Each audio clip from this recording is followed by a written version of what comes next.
రెండవది స్ఫటికలింగం నిర్గుణ స్వరూపం.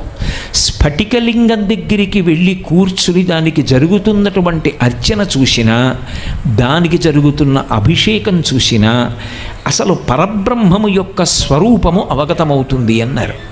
ఎందుచేత స్ఫటికలింగమునకు ఉన్న రంగేది అని అడిగారు అనుకోండి, అసలు స్ఫటికానికి ఈ రంగు ఉంటుందని చెప్పడం కష్టం. అది తెల్లగా ఉంటుంది.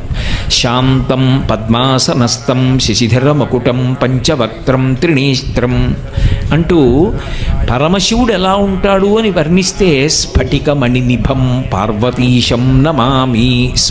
స్ఫటిక మణినిభం, స్ఫటికం ఎలా ఉంటుందో అంత తెల్లగా ఉంటాడు.